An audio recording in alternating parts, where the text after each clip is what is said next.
Savoir que ceux qui nous observent de loin sont inquiets. J'ai vu et entendu et écouté plusieurs des dirigeants d'autres planètes. Ils sont très inquiets parce qu'ils s'interrogent sur la voie que l'Union européenne va poursuivre. Et donc il faut rassurer et les Européens et ceux qui nous observent de plus loin.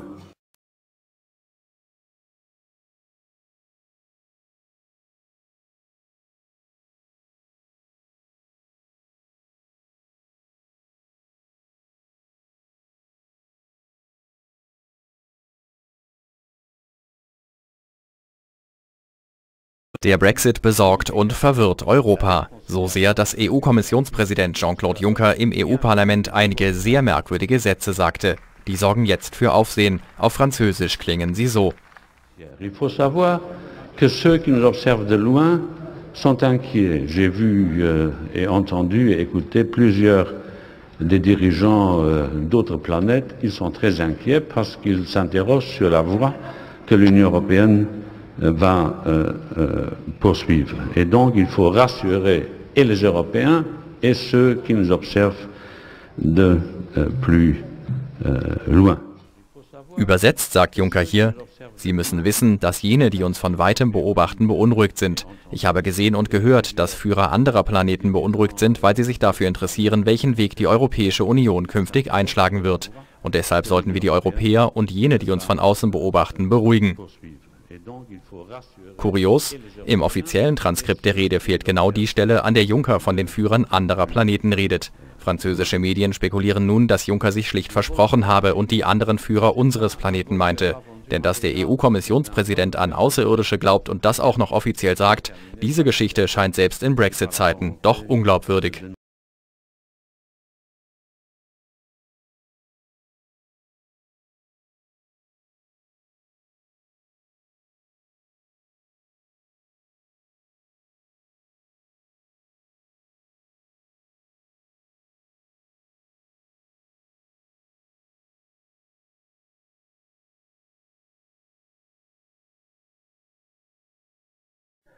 Speech by President Jean-Claude Juncker to the plenary session of the European Parliament on the result of the referendums in the United Kingdom, Brussels, 28 June 2016, translated from French and German. Mr. President, Madam Chair of the Council, honorable members, Mr. President, the Parliament is about to discuss the future of Europe and place the United Kingdom with Europe and the European Union. I had a lot of meeting this morning, but I decided to come to European Parliament because I believe that today, right now, my place is here at the heart of democracy. Our British friends have spoken by universal suffrage. The expression of will and political majority has to be respected by all.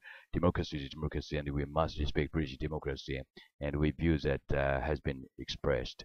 The choice of the British people must be respected. European expression there was and consequences there are. So I'm asking for clarification, not immediately, because the British system is more complicated than one might think. But as soon as possible, there was a vote. Now there is hesitation. Lord Head, my friend, my brother, has drawn to his conclusions. He's a true Democrat. I would like to others to draw the conclusion of the expression of the British popular will. I will read and heard the President of the parliamentary groups with a few expressions have responded with the emotion to the result of the British referendum. Indeed, Europe is more than just a matter of the head. Yes, we must remain rational. But when we are sad, we should be allowed to say so much. I'm saddened by British vote and make no secret of it. This isn't sentimentality. It is my profound conviction.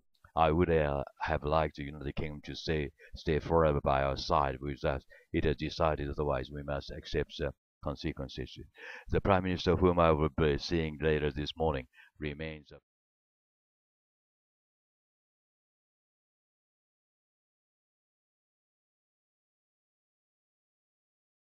Savoir que ceux qui nous observent de loin sont inquiets. J'ai vu et entendu et écouté plusieurs des dirigeants d'autres planètes. Ils sont très inquiets parce qu'ils s'interrogent sur la voie que l'Union européenne va poursuivre. Et donc il faut rassurer et les Européens et ceux qui nous observent de plus loin.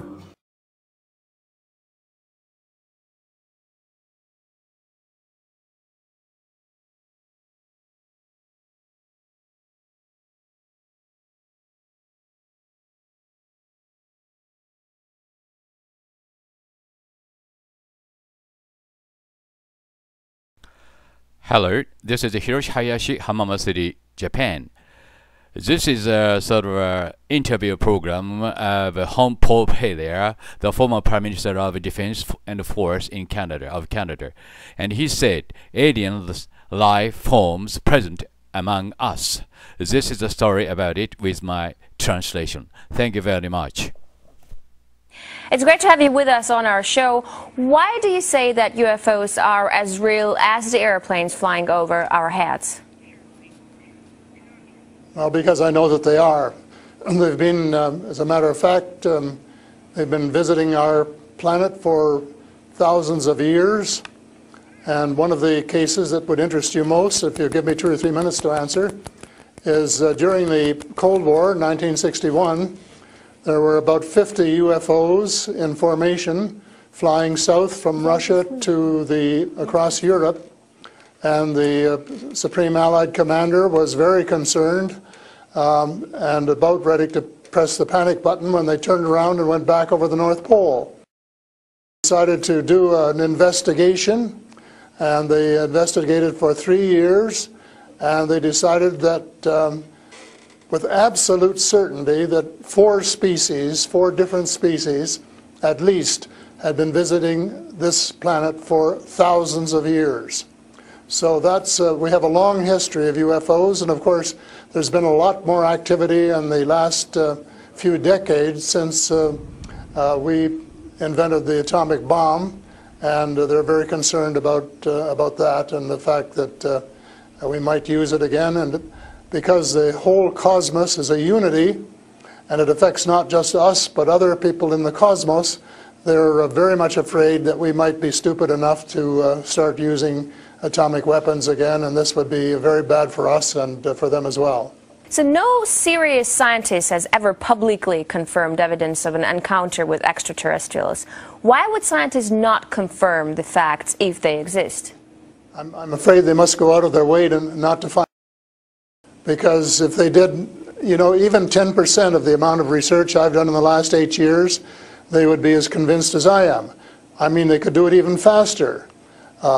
Might take them a little longer, a military background, but there are so many wonderful books that tell these stories, and they've been authenticated. The sightings have been authenticated by more than one witness, and also by radar, and they have landed in various places around the world, including Russia.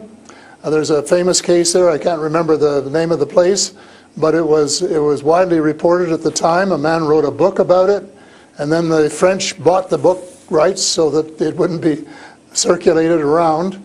There's just so much evidence. Take the time off to do a little bit of research and study, but people just are, you know, some people are interested and will take the time, and the others just say, oh, you know, it's just fantasy. Mm-hmm. But since I've been public on this subject, I get, probably 3 or 4 emails a week from all over the world from people who have actually witnessed sightings. And some of them who have actually been on the ships, and some of them who have actually been transported to another planet. And so this information is not, you know, it is top secret in a way that the governments aren't talking about it. But if you listen to the whistleblowers and the people who have worked in the industry and who know what is going on, there is just a lot of information out there, and it doesn't take very long to get your hands on it. But see, the problem is that some people who report UFO sightings and alien abductions have been shown to make things up, and to make things up to be famous, to make money, or just for a prank. How do we tell fiction from a fact? Well, you have to spend a lot of time trying to find, we used to say, separating the wheat from the chaff, and takes a lot of effort. When I was minister, I got sighting reports, and when we checked them out, about 80%, about 8 out of 10, were not real. There were sights of Venus or plasma or, you know, a dozen other things, but there were 15 or 20% for which there was no explanation, and they were the genuine unidentified flying objects. These things go way back. One of the conferences I went to was in Las Vegas, was promoted by a chap who had written a book about crashes. And there were dozens and dozens and dozens of them, and many of them very, very well authenticated, so that it would be impossible to read all of that evidence and not to come to the conclusion that these vehicles were real. Have you ever had your own encounter? Not an encounter with aliens, no. I have seen a UFO about 120 miles north of Toronto, over Lake Muskoka, where I have a cottage. And 2 years ago, last Canadian Thanksgiving, which is October, my wife decided she wanted to go out and look at the stars. So I'm not much of a night man, but I put on my cap and went out with her. And she looked into the eastern sky and said, "There's a star." And I turned around the other way and I said, "Oh, there's a much brighter one over here."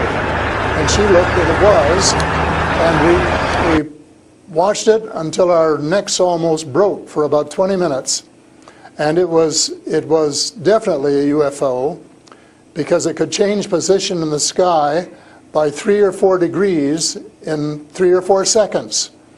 And I checked out, there were no satellites that could do that. The space station wasn't going by, and it isn't able to move that fast anyway. And there was nothing, no other explanation except that it was the real thing. And 2 days later, I went down on the dock, got a comfortable chair, and watched it came back almost to the same spot and entertained me for as long as I could take it. And then I went back to the cottage. But it was very interesting, because it would drop down in the sky, and then it would roar back up, and then it would shift across a few degrees and do a circle and come back at a speed, but, you know, just astronomical speeds. As you know, they travel very, very fast. So does it just look like a falling star that falls really quickly and then rises again? What does it look like? Well, it just looked like a star. It just looks like a star. Right. And I don't know if you're a person who's ever read the Bible or not, but I think the Star of Bethlehem, God's flying saucers. Mm-hmm. But you also tell me that people write you emails, 3 to 5 emails a week, and they've actually been abducted, or they have encounters with the aliens. Do they actually tell you what these aliens look like? I mean, you know, everyone's interested. How would I know if I see an alien and if he abducts me? Well, the first question you have to ask is, how many species are there?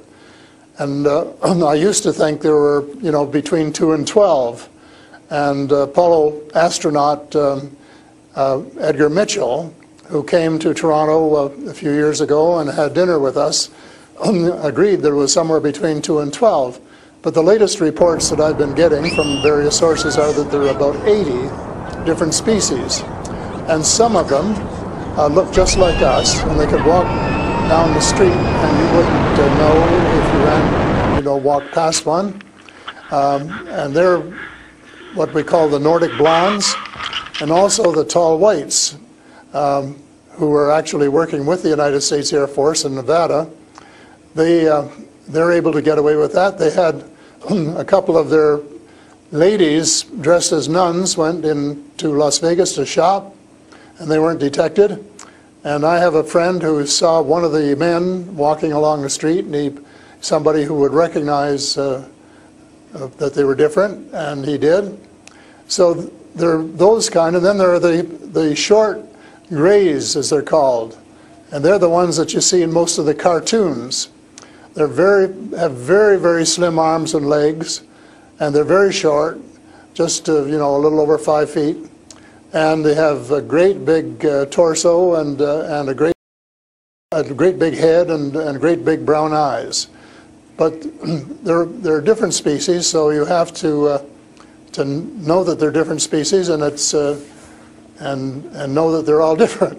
Mm-hmm. So one, if you saw the short gray, if you saw the short grays, you'd certainly know that there was something up that you'd never seen before. But if you saw one of the Nordic blondes, well, you'd probably say, "Oh, I wonder if she's from Denmark or somewhere," you know. So this species that you're describing, are they all different in terms of nice and mean? Are some of them nice and benevolent? Are others nasty? Or how are they? Are they good to people on Earth, or are they here to harm them? Well, it's a difficult question to answer because they have different agendas. And maybe all of us on Earth should have the same agenda, but you couldn't say maybe that Russia and China and the United States all had the same agenda at every turn, because they don't. And I would say that nearly all are benign, they're benevolent, they want to help us. There may be one or two species which do not. And that's one of the things I'm investigating at the moment, is to see who they are and what they're up to and what their agendas really are. All right, we're talking to Paul Hellyer, former Canadian Minister of Defense, who says extraterrestrial life forms exist and are present on Earth. We'll talk more about what they are and why they're here after a short break. Stay with us. And we're back with Paul Hellyer, former Canadian Minister of Defense, to talk about extraterrestrial life forms. Great to have you back. So these extraterrestrial creatures, where did they come from and how did they get here to Earth? They come from various places. For a long while, I only knew about ones who came from different star systems. The Pleiades and Reta Reticula and several other star systems, but in the last few months I have met people who have made me aware of that there are some in our star system, and that there are actually extraterrestrials who live on a planet called Andromeda, which is one of the moons of Saturn, and that there are others on Venus and some on Mars, and that they may be interacting between themselves. I suspect that they are, because there is what of these people, and they have rules. For example, one of the rules is that they don't interfere in our affairs unless they're invited to. And that's one of the reasons probably that we haven't seen more of them until very recently. And so but what do you mean? There are a lot of people who want to interact with them. There are a lot of people who actually want to see them and know who they are. What, they need a special invitation to interact with us? What does it mean? They don't want to interfere into our affairs. They want to tell us how to run our affairs. They have accepted the fact this is our planet and that we have the right to run it, but they're very, very concerned. They don't think we're good stewards of our planet. We're not. We're clear-cutting our forests, and we're polluting our rivers and our lakes, and we're dumping sewage in the oceans, and we're doing all sorts of things which are not what good stewards of their homes should be doing. And they don't like that, and they've made it very clear. And as a matter of fact, they have given us a warning. How? And this has come from more than one source. How have they made it clear? What have they done? They have talked to people. One of the chaps I talked to about a month ago was interacting with them in 1974, he and his brother, in Peru.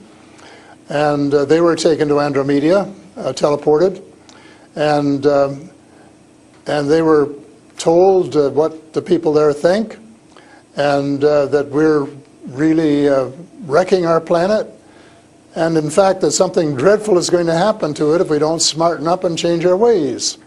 We spend too much time fighting each other, we spend too much money on military expenditures, and not enough on feeding the poor and looking after the homeless and the sick.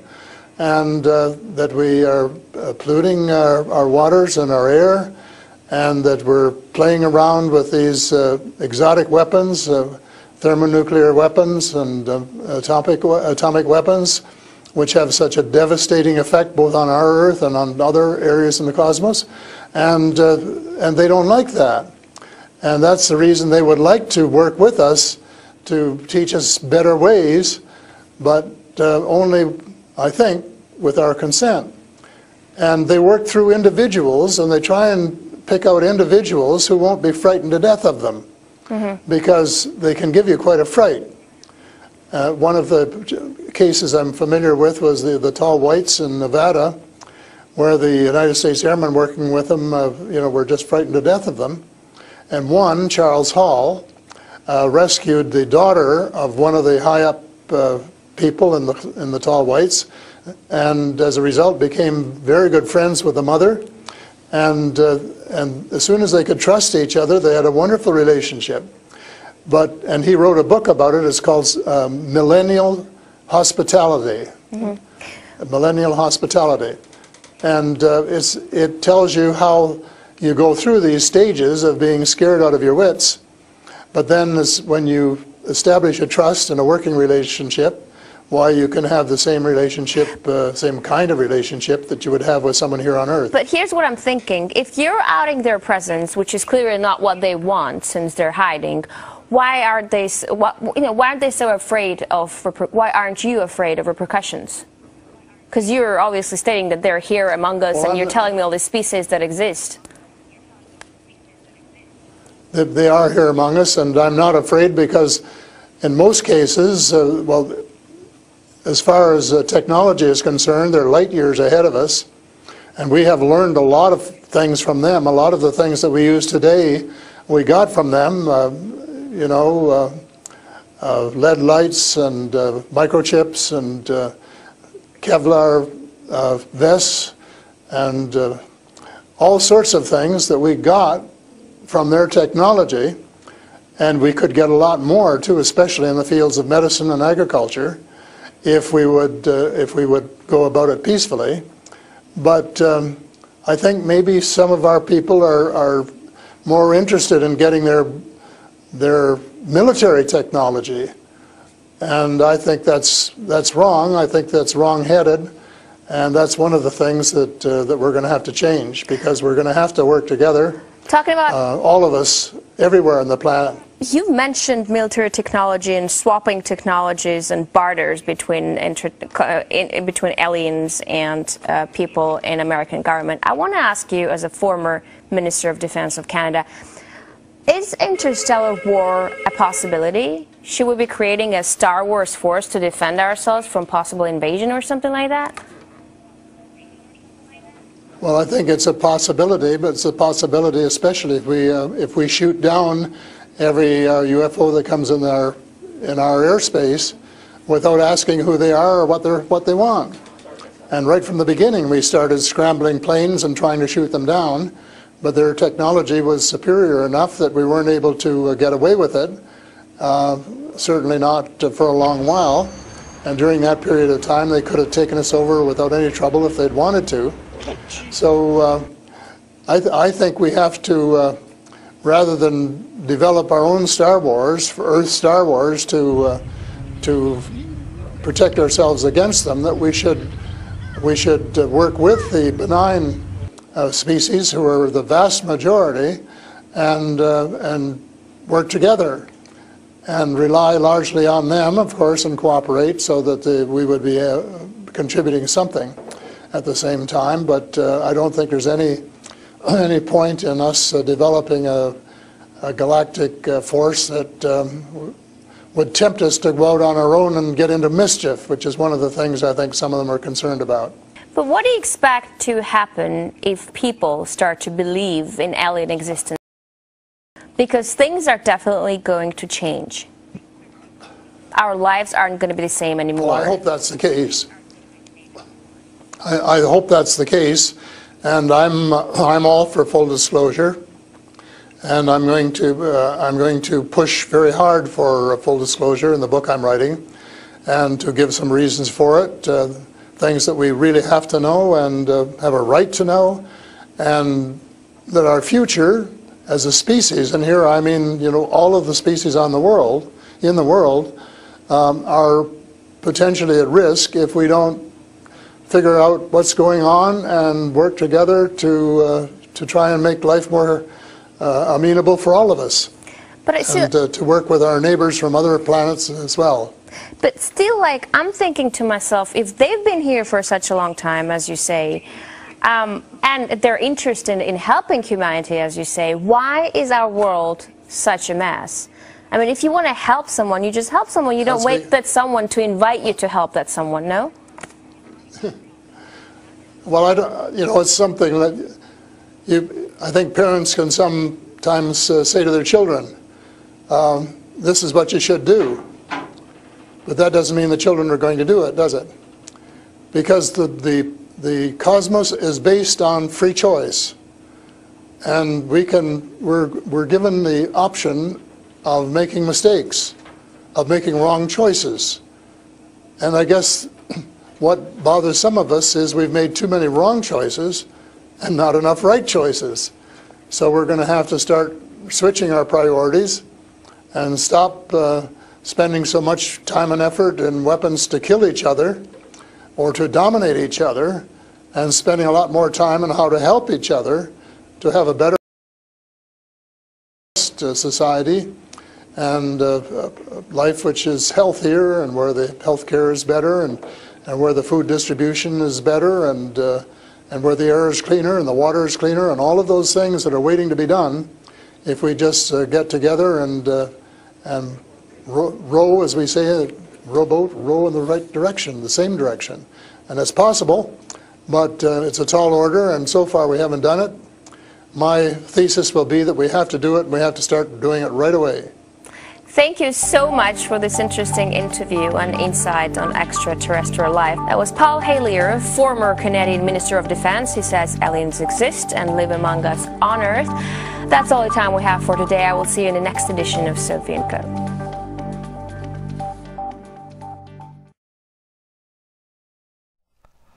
Hello.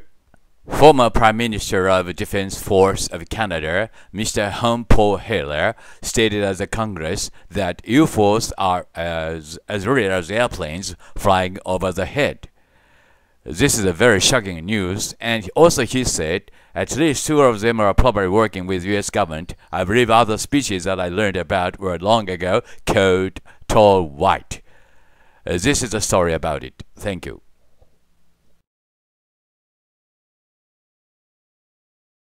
To speak to a symposium at the University of Toronto, and I said UFOs are as real as the airplanes flying overhead.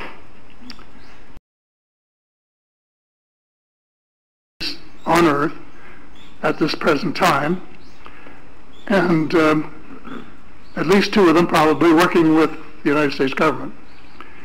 The other species that I learned about not too long ago was called the tall whites. To become spiritual beings and practice the one tenet that the world's major religions have in common, and that is the Golden Rule.